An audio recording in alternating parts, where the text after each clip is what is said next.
Well friends, myself Ashok Pooja, PGT Physics, XII, Bangalore Rural. Today I am here to explain one of the important chapters in the 12th class physics syllabus, that is electromagnetic induction. You see, in the current electricity, we come across another phenomena which is magnetic effect of electric current. Now, what is the difference between these two phenomena? That is what we need to understand first. One is a magnetic effect of electric current, where a current flowing through a conductor produces a magnetic field, and other one is electromagnetic induction phenomena. You see friends, here the current is going to be the source of magnetic field, which was discovered by a scientist, Ørsted, in the year 1820. When he discovered this phenomena, that time the question arises now, whether the reverse of that, is it possible or not? That means when the current is producing a magnetic field, at the same time, is it possible for us to get the electric current from the magnetic field? This was the question. And this question was answered by another scientist, Michael Faraday, in the year 1831. A famous scientist who has discovered this electromagnetic induction phenomenon, Michael Faraday, he has shown that an electric current can be obtained with the help of a magnetic field. You see, if you look at the name of the chapter, electromagnetic induction, which contains three terms in that.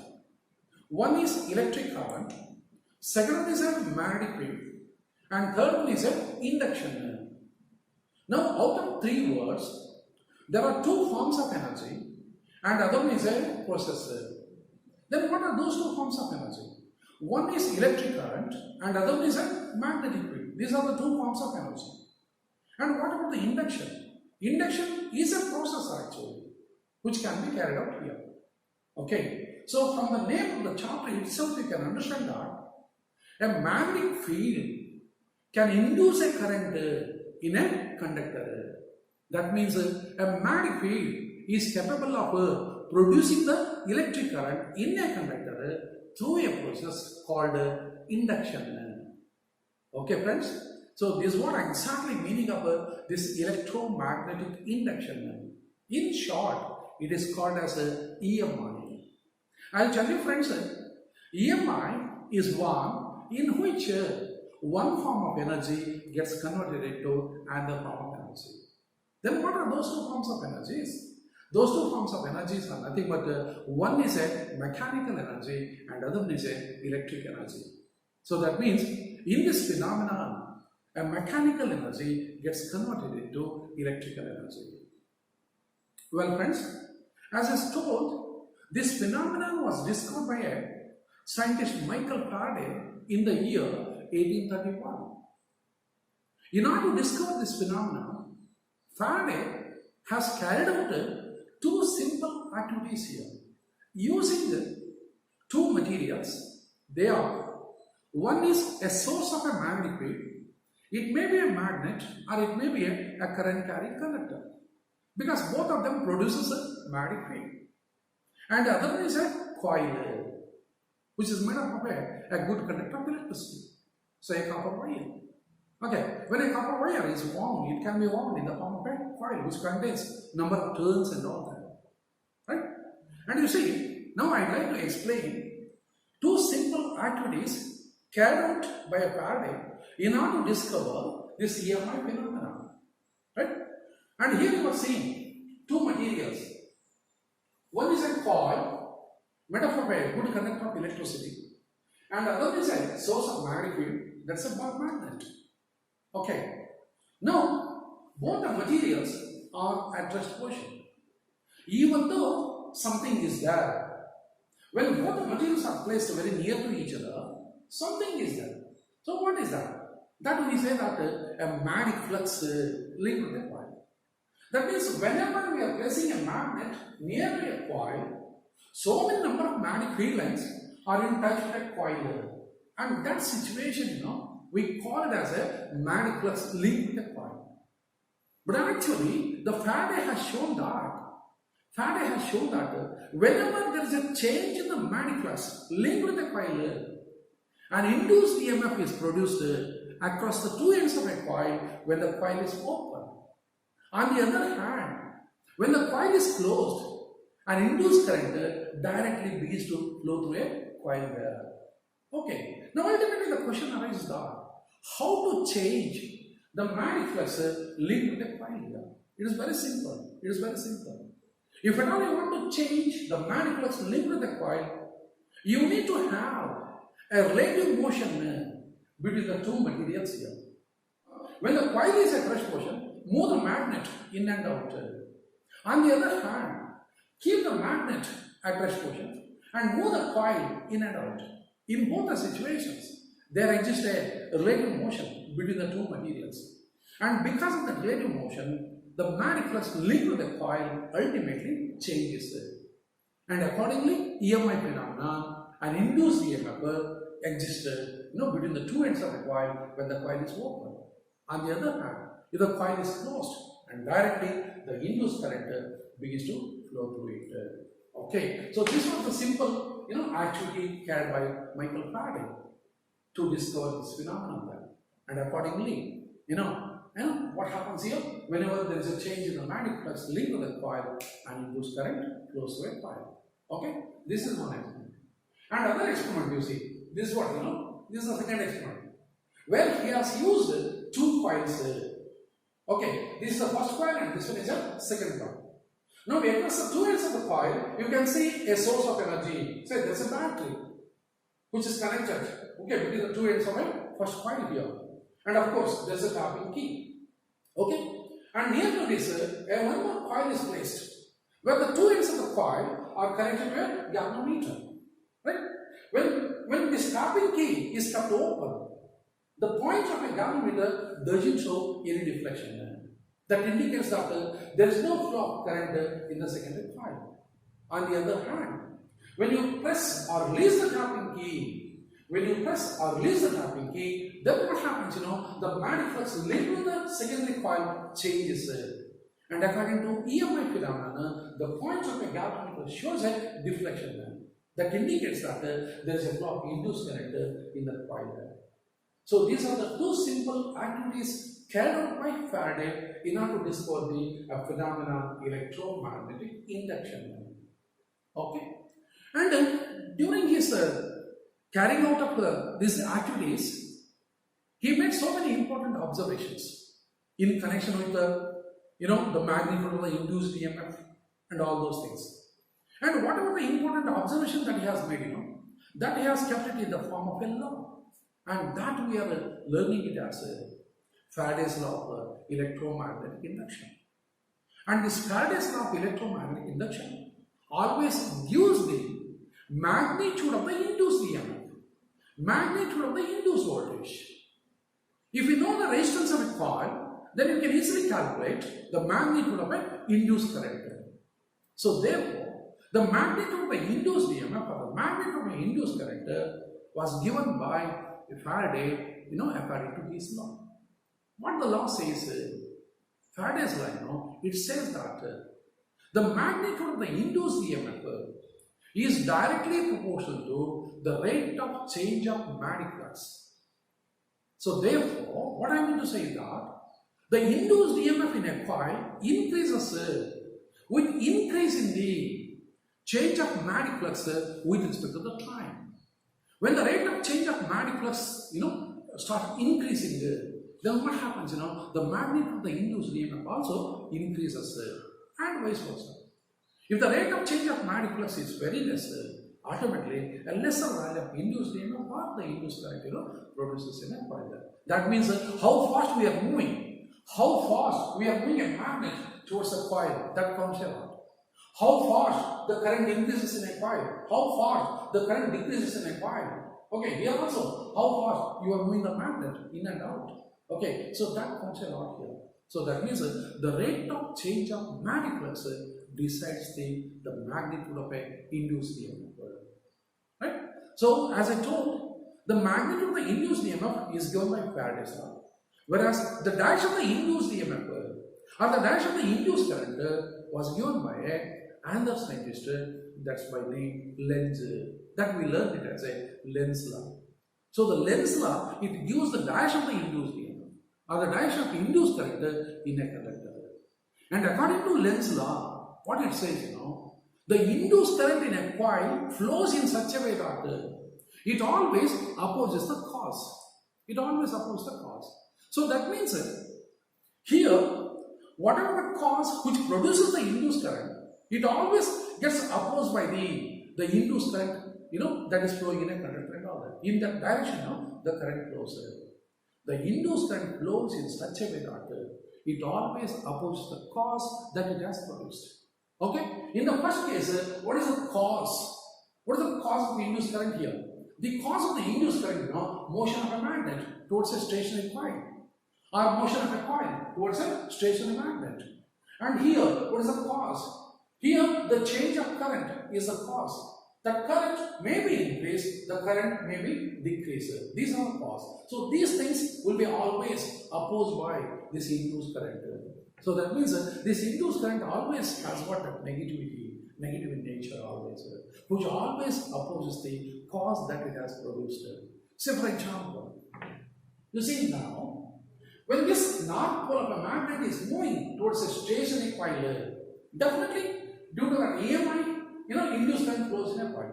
It flows in such a way that it always opposes the cause. That means we know very well that whenever the current is flowing through a circular loop behaves like a magnetic dipole. On one pole, on one face, if north pole is created, on the other face, a south pole will be created. Okay, that's what. Of course, what kind of pole is going to be produced on a particular face of a coil can be identified by the N rule. Right? Now here, as such, when this north pole is moving towards a stationary loop, the current induced current flows in the coil in such a way that on this face, always there should be a production of a north pole, so that there will be a repulsion. Okay, so because of the repulsion, opposition will be there. In order to keep this magnet to move further, an external agent has to do a work. Okay, so that means when you are moving a magnet towards a stationary coil, is nothing but a mechanical work, mechanical energy. And that mechanical energy gets converted into electric energy here. So that means here, what is going to happen now? The current flows in in such a way that which flows in the anti-clockwise direction. So that on this space, a north pole is going to be created. So this Lenz rule is one rule with which you can identify the direction of the induced current. And one more rule is also there to identify the direction of the induced current. That we call as a Fleming's right hand rule. This is what the Fleming's right hand rule. According to that Fleming's right hand rule, when you are holding the thumb, forefinger and the middle finger of a right hand mutually perpendicular to each other, this forefinger always gives the direction of the magnetic field. Okay? And this thumb gives the direction of the motion of a conductor in a magnetic field. And whereas this middle finger gives the direction of the induced current in a conductor. Okay, even you can use even the Fleming's right hand rule also to identify the direction of a induced current in a conductor. Well, friends,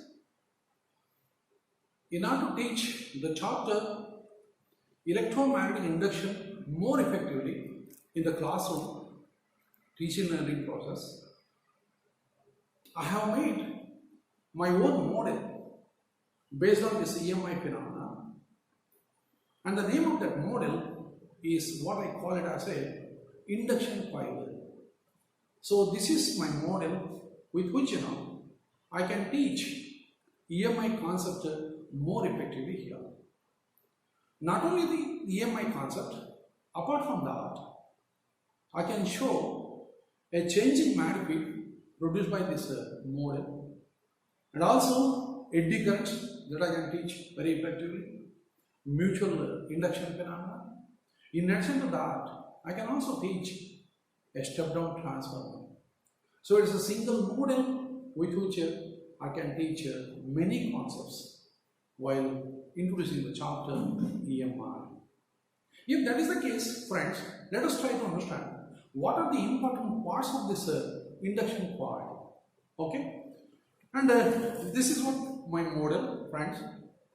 Here is a half meter length PVC pipe in which I have placed nearly 40 number of iron rods, because these are the iron rods which are basically ferromagnetic material which are highly useful to link the flux. And here is a big bobbin which is containing nearly more than 1000 turns of the insulated copper wire, whose two ends are connected to a 2-pin plug.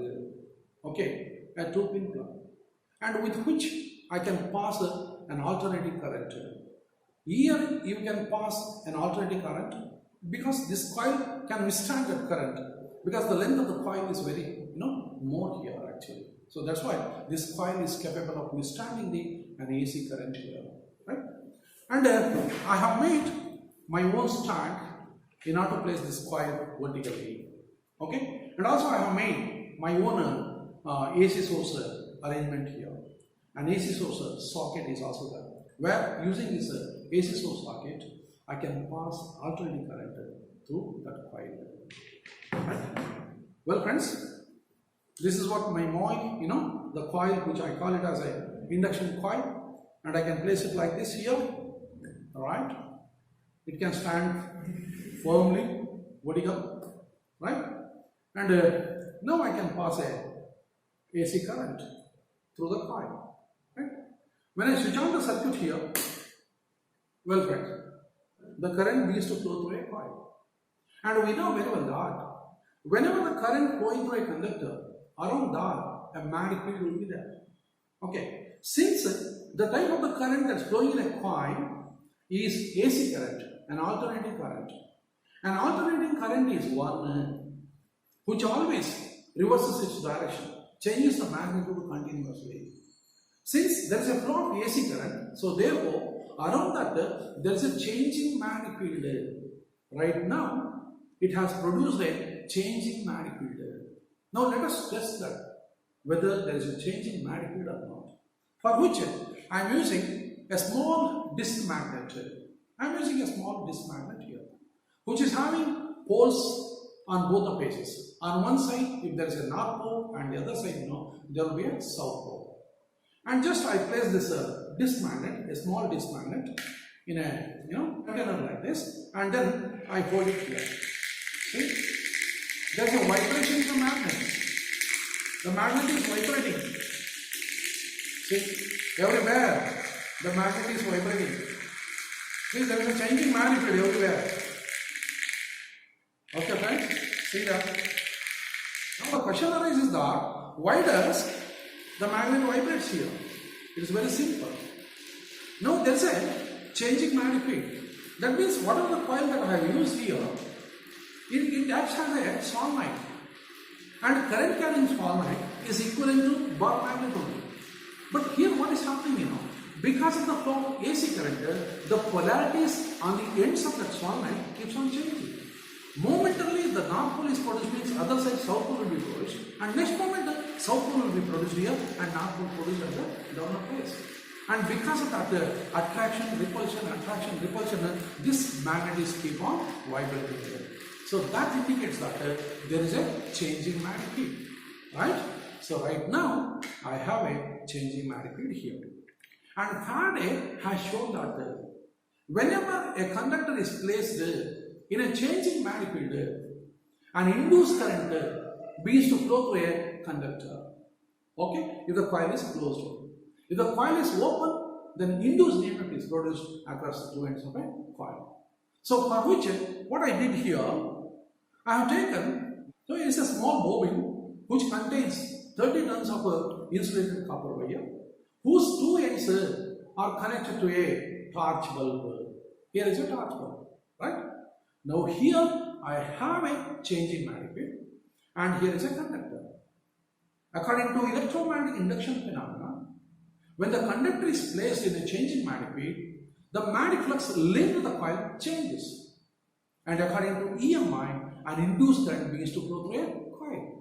As a result of that, glow. That's what you can find here. Come on, friends. See there?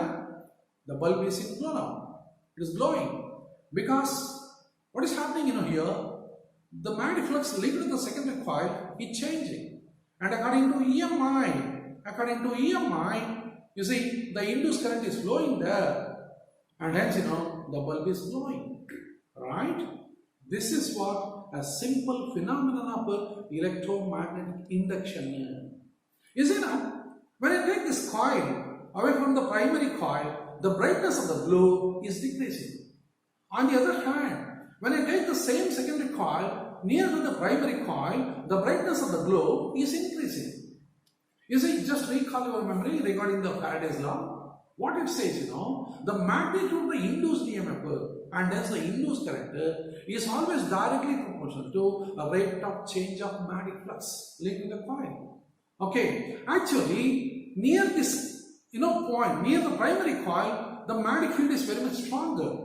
As one goes away from the coil, the strength of the magnetic field decreases, and hence the rate of change of magnetic flux also decreases, and accordingly there is a decrease in the glow of the bulb. Okay, so this is what a simple phenomenon of electromagnetic induction. That means a changing magnetic field is inducing a current in a coil, and accordingly the bulb is glowing there. Right? Okay, friends. This is what. Okay, stop.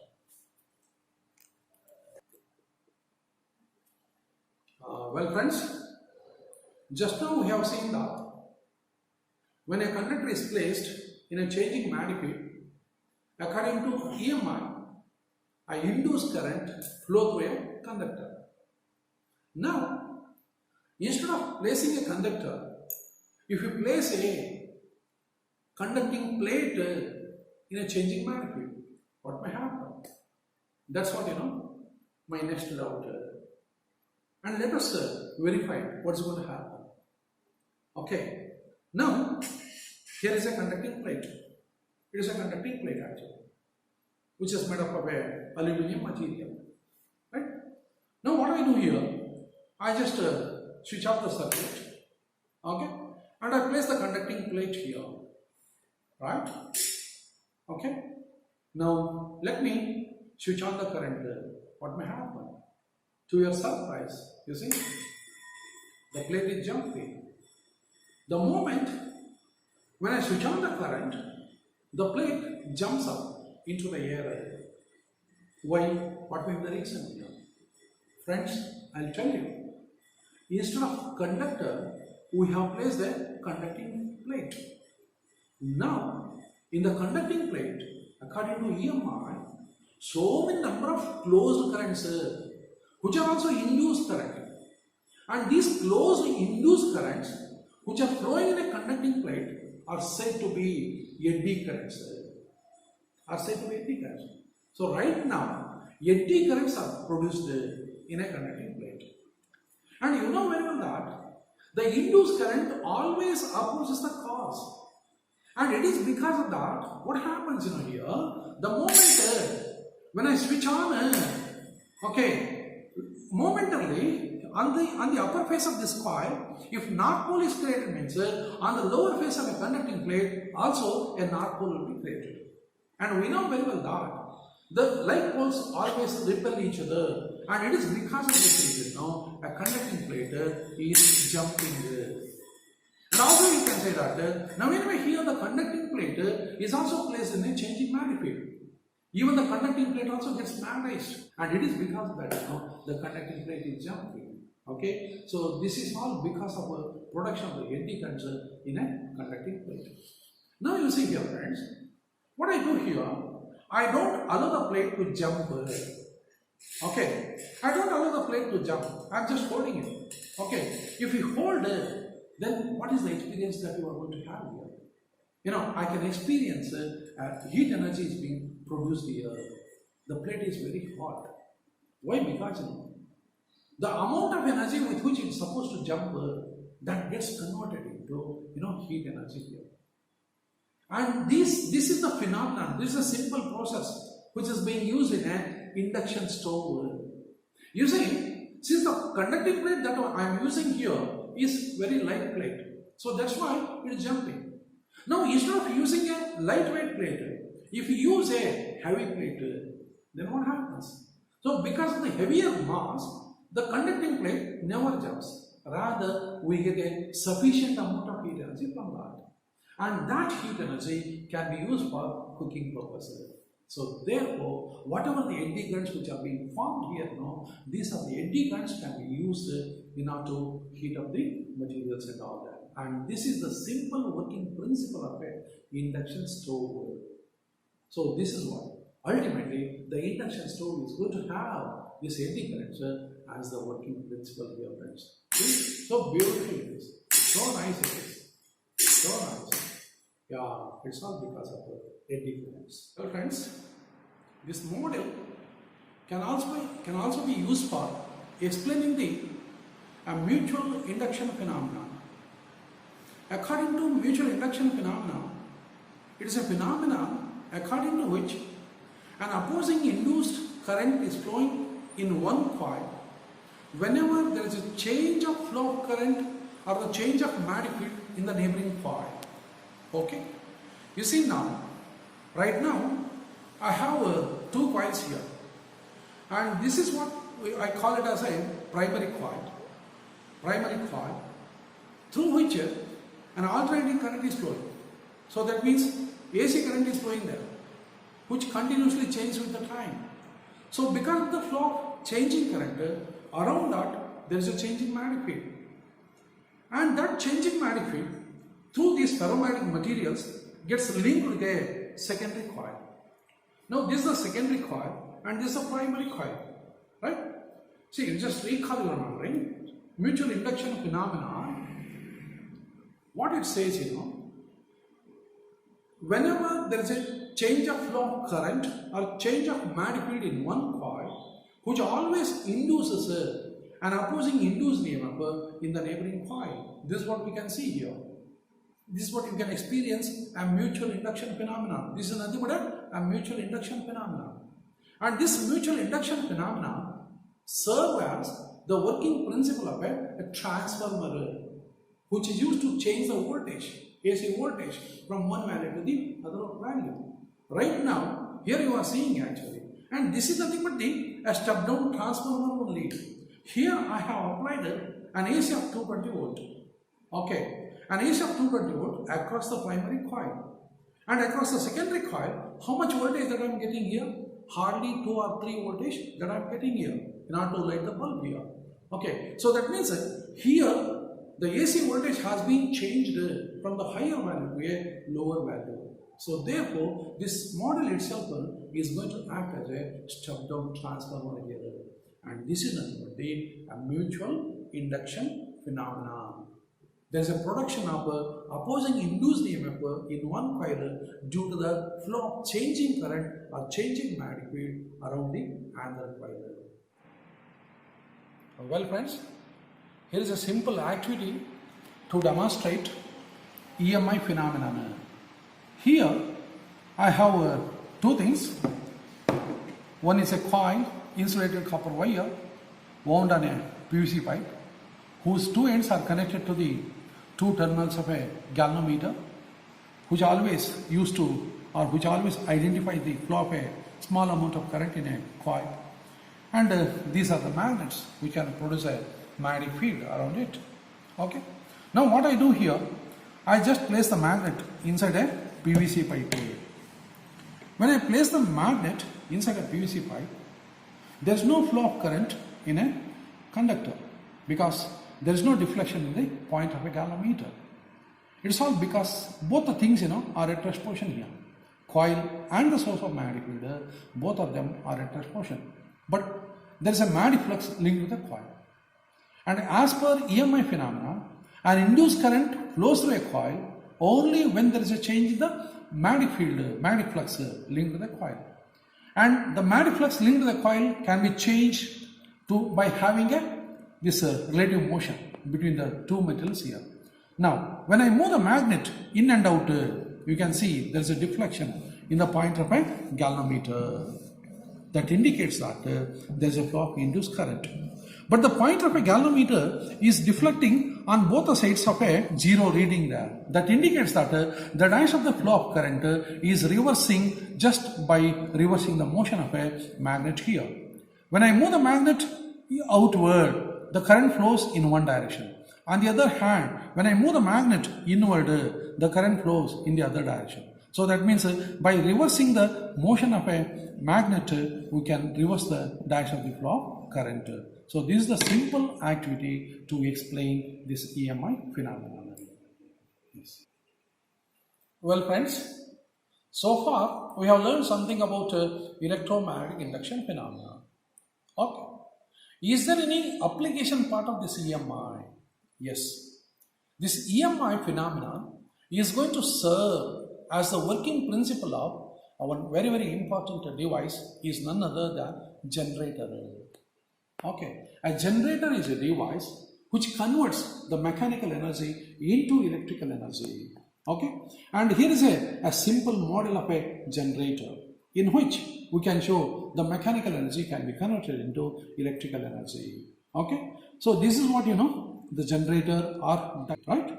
When I rotate the handle here, then what happens, the light begins to flow. So this is how the dynamo or the generator works. So dynamo or generator is a device in which the mechanical energy gets converted into electrical energy. And this is the simple application of electromagnetic induction phenomenon. That means here in this device, inside this device, the magnetic field is kept constant, whereas coil, which is there in the form of armature, starts rotating there. When the armature starts rotating, the magnetic flux linked to the coil changes and accordingly the current begins to flow in a coil and hence the bulb glows here. Okay, thank you friends. Thank you.